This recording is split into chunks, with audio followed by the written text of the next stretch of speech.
তিস্তা নদীর সমন্বিত ব্যবস্থাপনা ও পুনরুদ্ধার শীর্ষক প্রস্তাবিত প্রকল্পের উপর অংশীজনদের সাথে মতবিনিময় সভা মঙ্গলবার সকাল লালমনিরহাট জেলা প্রশাসকের সম্মেলন কক্ষে অনুষ্ঠিত হয়েছে। লালমনিরহাট জেলা প্রশাসন ও বাংলাদেশ পানি উন্নয়ন বোর্ডের আয়োজনে সভায় সভাপতিত্ব করেন জেলা প্রশাসক এইচ.এম. রকিব হায়দার। বক্তব্য রাখেন পানি উন্নয়ন বোর্ডের রংপুর বিভাগীয় প্রধান মাহবুবুর রহমান, পাওয়ার চায়না বাংলাদেশের দক্ষিণ এশিয়া প্রতিনিধি লিউ কং, ডেপুটি ক্রান্তি ম্যানেজার হান কুন এবং সিনিয়র বিশেষজ্ঞ মকবুল হুসাইন।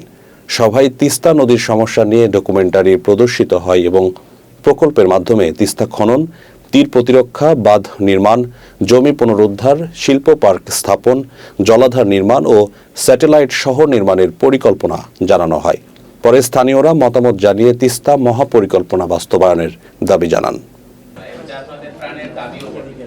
এই বিষয়টা নিয়ে তিস্তার পারে করেছি, কিন্তু কোনো কারণে অবসরপ্রাপ্ত অতিরিক্ত প্রধান প্রকৌশলী বাংলাদেশ পানি উন্নয়ন বোর্ড আমাদের পাওয়ার চায়না এটা কোম্পানি যারা নদী শাসন করে। My name is Leo and from Power China Chengdu and I'm the অবদান রাখছে।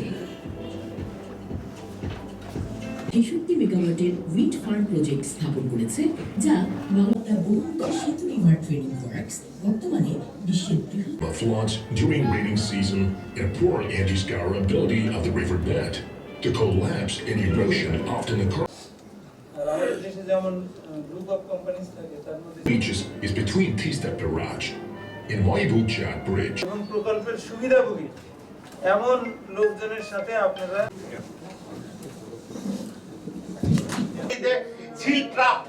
সিল ট্রাপ বলে একটা পদ্ধতি আছে, সেটা বাস্তবায়ন করে সামাজিক শক্তি, সমস্ত রাজনৈতিক শক্তি সকলেরই আন্দোলন।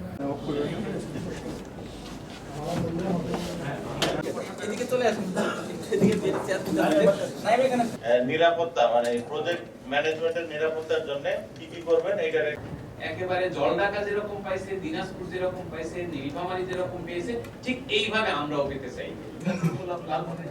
They have given a lot of important words to you and request to you to I see on the people of this area. They are very much poor and they have nothing to do with land. They can use their land here because all of the land has been